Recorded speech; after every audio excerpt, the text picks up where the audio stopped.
भैया किसी का अपमान नहीं करता, हमेशा अपने से बड़े का सम्मान करता है, धर्म की बात करता है, अधर्म का कोई कार्य नहीं करता। भागवत में सिर्फ धर्म की ही बात होती है। सनातन धर्म, वैष्णव धर्म, धर्म की ही बात क्यों है? क्योंकि ये हमारा धर्म अब डूबता हुआ जा रहा है। सत्य कोई बोलता नहीं है, और सत्य अगर एक बार बोल भी दिया ना महाराज एक दिन में, तो उनसे बड़ा राजा हरिश्चंद्र फिर कोई है नहीं।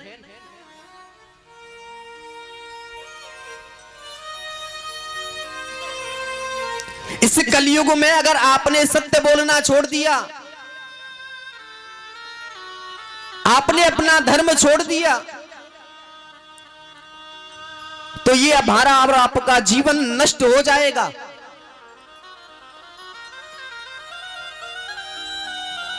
सत्यम परम धीमहि, सत्य ही हमारा परम धर्म है,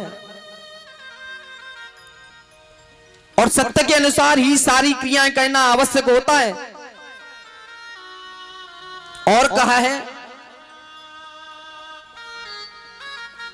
तापत्रयोन्मूलनम, तीनों प्रकारों के तापों जो उन्मूलन रहता है, धर्म प्रोक्षित केत्रो यत्र सर्वत्र, तीनों प्रकार के तापों का उन्मूलन जिसके अंदर है। कल आपको बताया ना तीनों प्रकार के तापों का अर्थ, दैहिक दैविक भौतिक तापा, राम राज्य काहू नहीं व्यापा। कोई तन दुखी, कोई मन दुखी, कोई धन बिन रहत उदास। तीन प्रकार के ताप कल आपको बताए गए थे, और तीनों प्रकारों के ताप में सबसे भयानक जो कष्ट होता है ना, कौन सा होता है पता है? धन वाला, है ना?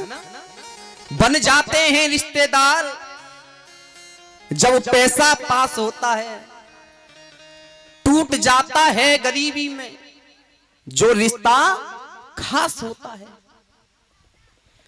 पैसे से बिगड़ी बात बने और बात संभलती पैसे से, पैसे से दुनिया बात करे और रिश्ते नाते पैसे से। पैसे से भाई बन जाते, दुश्मन बन जाते पैसे से। पैसे से रिश्तेदारी है और नातेदारी पैसे से। ये एक भयानक कष्ट जो पैसे का होता है ना महाराज, जब तक आपके पास में धन है तब तक तो महाराज आप रिश्तेदार, नातेदार, घर के, परिवार के, गांव वाले, सभी के लिए आप सेठ हो। और जैसे ही आपके पास से पैसा खत्म,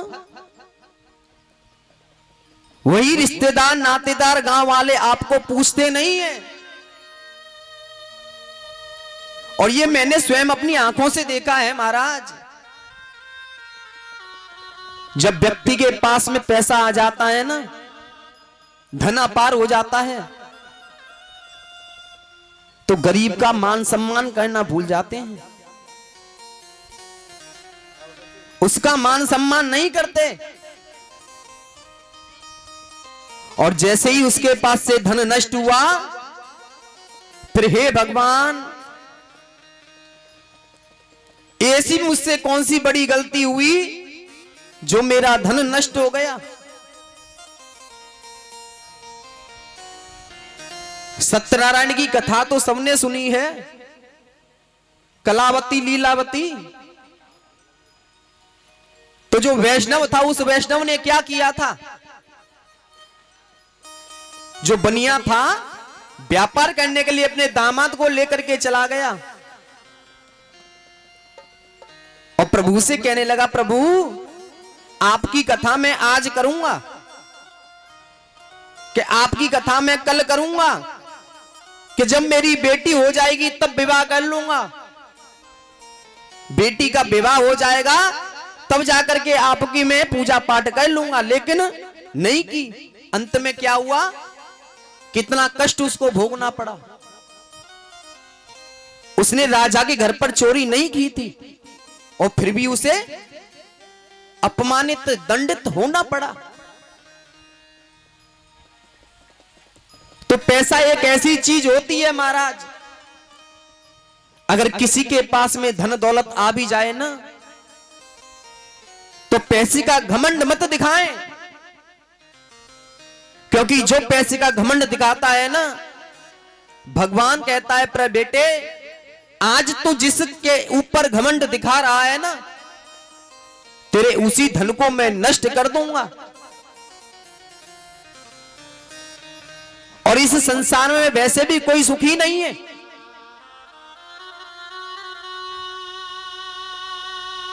क्योंकि जो दीन व्यक्ति होता है ना, गरीब व्यक्ति होता है, वह कहता है कि मैं सुखी नहीं हूं प्रभु। सुखी कौन है?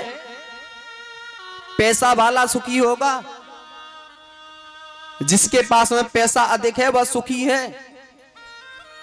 लेकिन पैसा वाला भी सुखी नहीं रहता। वो क्या कहता है पता है?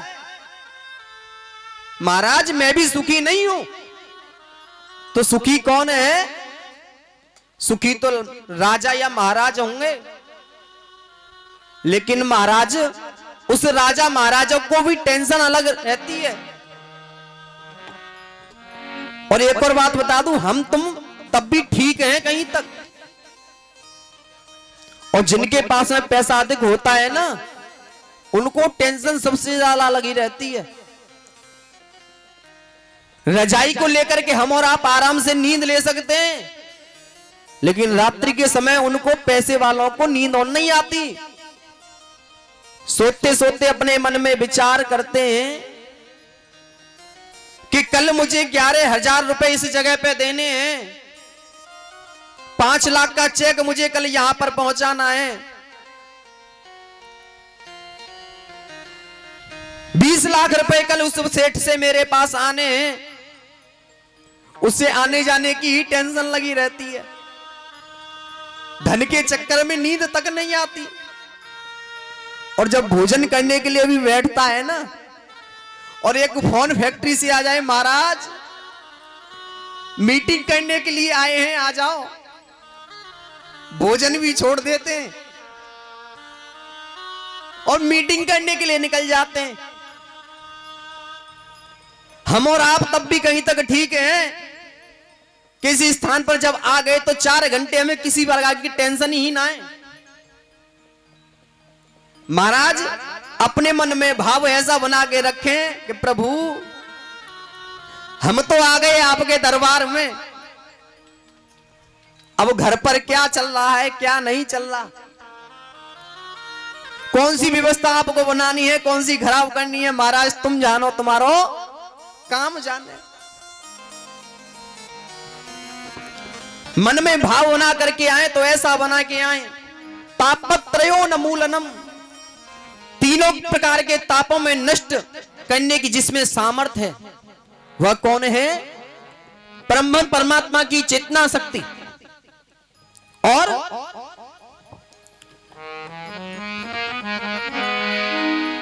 इस कथा को ही श्रवण क्यों किया जाता है?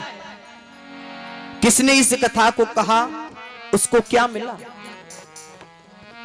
कथा कराने का प्रयोजन क्यों होता है? कथा क्यों कराई जाती है? और इस कथा को किसने कहा है? सूत जी महाराज कहने लगे, ऋषिगणों,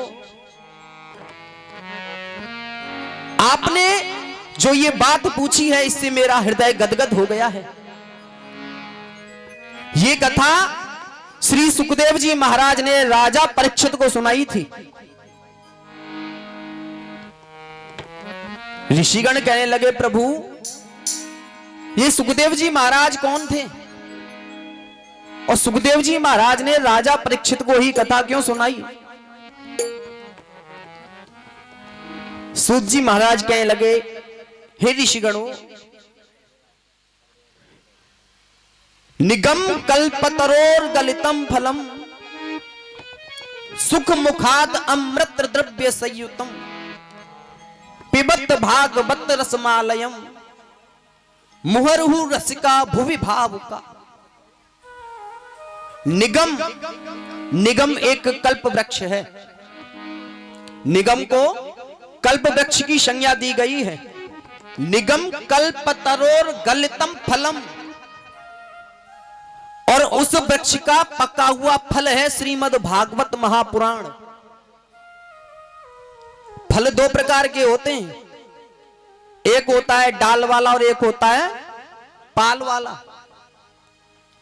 अब आप ये बताएं कि फल डाल वाला मीठा होता है या पाल वाला मीठा होता है? पूर्व परीक्षित जी महाराज, फल कौन सा मीठा होता है? डाल से स्वयं टूट के गिर जाए नीचे, या कोल्ड में जाकर के रख दिया जाए? जो कि डाल से स्वयं टूट के अपने आप नीचे आ जाए, उस फल के अंदर मिठास अलग ही होता है। निगम कल्पतरोर गलितम फलम, उस कल्प वृक्ष का पका हुआ फल है भागवत महापुराण। और सुख मुखाद अमृत द्रव्य संयुतम, पके हुए फल में भी सुखदेव जी महाराज का मुख लगा हुआ है। कहने का तात्पर्य, कोई आप फल लेने के लिए जाएं, जैसे कि एक बेर आप बाग में गए और जाकर के आप बेर तोड़ने के लिए पहुंचे, तो सबसे पहले नजर जो हमारी जाती है ना, सुखमा ने होता है तोता। तोते ने जिस फल में चोंच गड़ा दी हो, उसको चख लिया हो, हम और आप क्या समझते हैं कि ये फल दिखने में कैसा भी हो लेकिन खाने में मिठास अवश्य देगा। क्यों? क्योंकि उसमें तोते का मुख लग गया है, और जिसमें तोते का मुख लग जाए वो चीज तो स्वयं अपने आप ही पक जाती है। पिबत भागवत रसमालयम, और इसको क्या करना चाहिए? पीना चाहिए। महाराज पीने की ही बात क्यों आई? श्रवण करने की बात क्यों नहीं आई? सूत जी महाराज ने पीने की बात क्यों की?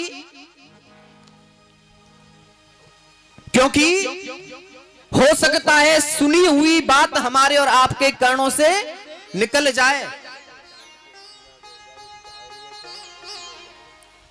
हो सकता है हमारे और आपके कर्णों से सुनी ही बात निकल जाए, लेकिन जिस चीज का हमने पान कर लिया वह चीज विस्मृत नहीं हो सकती है। क्योंकि जब हम और आप स्कूल पढ़ने के लिए जाते हैं ना, तो हमारे मास्टर साहब गुरुदेव महाराज क्या कहते थे? बेटा अगर तो हिंदी में होशियार है नो है तो छोटे या बड़े या घोट के पी जा। उनका ये अर्थ थोड़ी था कि छोटे या बड़े की किताब लेके सिलवटना पे घोट के और उसको पी लो, ये नहीं था। उनका अर्थ था जो चीज तुम्हारे अंदर से विस्मृत ना हो उस चीज को पान करो। पिबत भागवत रसमालयम, भागवत रूपी अमृत को पान करो, पियो महाराज। और जिस चीज को आप पी लोगे वह कभी विस्मृत नहीं होगी।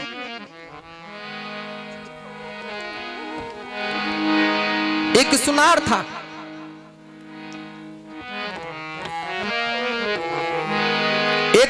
था, और उस सुनार ने पीतल की 2 मूर्ति बनाई और पीतल की 2 मूर्ति बनाने के बाद में बाजार में रख दी नुमाइश के लिए। दोनों का वजन एक समान, दोनों मूर्तियों की बनावट एक जैसी, कोई भी भेद नहीं। नुमाइश के लिए जैसे ही रखी तो कुछ संत आए और आकर के कहने लगे, बेटा ये पीतल की मूर्ति कितने रुपए की है? उस सुनार ने कहा, महाराज एक पीतल की मूर्ति 10,000 रुपए की है और एक पीतल की मूर्ति 1,00,000 रुपए की है। संत महाराज आश्चर्य में पड़ गए, कैसी इस पीतल की मूर्ति में क्या फर्क है कि एक 10,000 रुपए की और एक 1,00,000 रुपए की? कुछ न कुछ बात तो अवश्य होगी। पूछा, क्या कोई मूर्ति अष्टधातु की है? क्या किसी में चांदी या सोना लगा हुआ है क्या? उस सुनार ने कहा, महाराज दोनों मूर्तियों का वजन एक समान है, दोनों मूर्तियां पीतल की बनी हुई हैं, इन दोनों मूर्तियों में कोई भी भेदभाव नहीं है। आप इसकी नुमाइश करें कि एक मूर्ति 10,000 की क्यों है और एक मूर्ति 1,00,000 रुपए की क्यों है? एक संत महाराज ने कहा, बेटा इसकी नुमाइश मैं करके देखता हूं। एक रस्सी ली,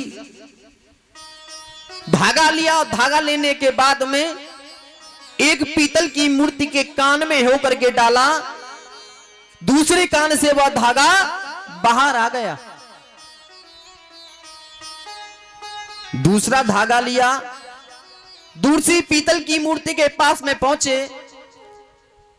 और धागा लेकर के एक कान के अंदर होकर के डाला तो वह धागा गले में होकर के अंदर विस्मृत हो गया, अंदर चला गया।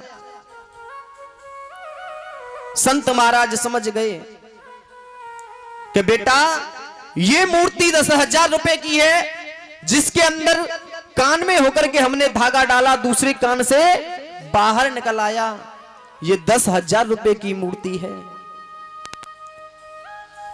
और ये मूर्ति 1,00,000 रुपए की है। कि क्यों? क्योंकि हो सकता है कि कानों से सुनी हुई बात एक न एक दिन दूसरे कान से निकल जाए, लेकिन जिस चीज का आपने पान कर लिया वह कभी विस्मृत नहीं होगी। निगम कल्पतरोर गलितम फलम सुख मुखाद अमृत द्रव्य संयुतम पिबत भागवत रसमालयम। इस भागवत रूपी अमृत का पान किया जाए तो यह भागवत रूपी अमृत हमको और आपको इस जीवन से, मोक्ष से दूर कर देती है। और रामचरितमानस में तुलसीदास महाराज जी ने भी कह दिया है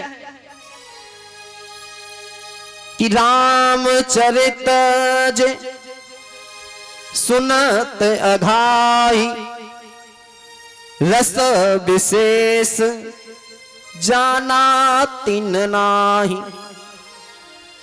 जिन हरि कथा सुनई नहीं काना श्रवण अंद्रये भुवन समाना। रामचरित जे सुनत अगाही, कथा रामायण श्रवण करने से जो व्यक्ति अगा जाता है यानी थक जाता है। कितनी सुने महाराज, कल कथा वहां सुनी थी, आज से 15 दिन कथा पहले वहां सुनी थी, 1 महीने पहले कथा वहां सुन करके आए हैं महाराज। कितना इस कथा को सुने। रामचरित जो सुनत अगाही रस विशेष जाना तिन नहीं। समझो आपने उस कथा का रस विशेष जान नहीं पाए हैं। और जिन हरि कथा सुनी नहीं काना, जिन कानों से हमने ठाकुर जी महाराज की कथा का श्रवण नहीं किया, वो कान कैसे पता है? श्रवण रंध्र एह भुवन समाना, सांपों के भिल के समान है, चूहों के भिल के समान है। क्यों? क्योंकि चूहा अपना भिल बनाता है, लेकिन वह चूहा उस बिल में रह नहीं पाता। सांप आता है और उस बिल में रहने लग जाता है। तो इस कथा के श्रवण करने से कभी भी थकना नहीं चाहिए, जितना इस कथा को सुनना चाहिए, सुन सकें, इसका पान कर सकें। क्योंकि ये कथा हमें ज्ञान वर्धक देने वाली होती है, मुक्ति प्राप्त कराने वाली होती है। तो इस कथा को श्रवण करना चाहिए।